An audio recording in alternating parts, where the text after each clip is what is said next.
Have you just taken part in the OUMTC and you have your results? Great! But what next? How do you close those final gaps and make sure all your students can smash the MTC? Well, here are 4 things you can do right now to find and close those gaps. 1. Deep dive your data. You need to be targeted and purposeful and make the most of the time that you have left before the MTC. TTRS has all the data you need to focus in like a laser beam.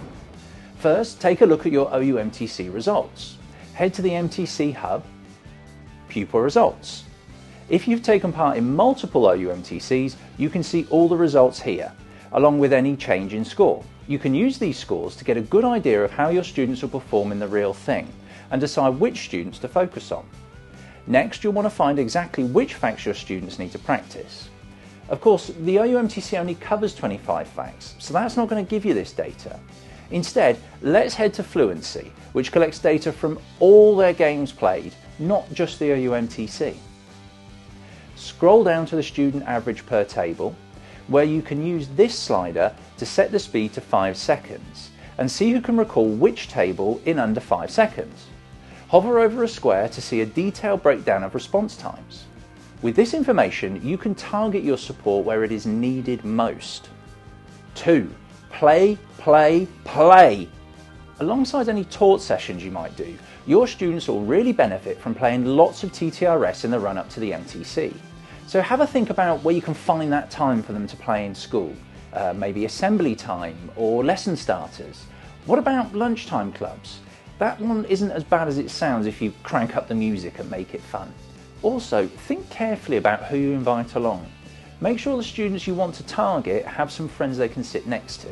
Again, the more fun it is, the more engaged your students will be. 3. Heat maps. We've said it before and we'll say it again. Sending home a heat map is a great way to inform parents and carers where they can help.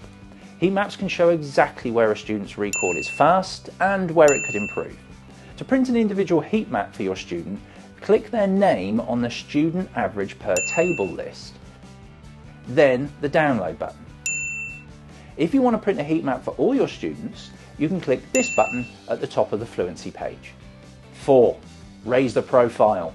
You could do this with a battle of the bands, you could set up a custom leaderboard and hand out certificates in assembly, or you could download and print out Gone Green certificates that reward your students for turning their heat map green. You can find links in the description to show you how to do all those things. But whatever you do, get people talking about times tables. If your students can see that everyone around them is engaged and enjoying their tables, they will too. So that's 4 things you can do right now to close the gaps before the MTC. It's going to take some work, but we know you've got this because you're a rock star.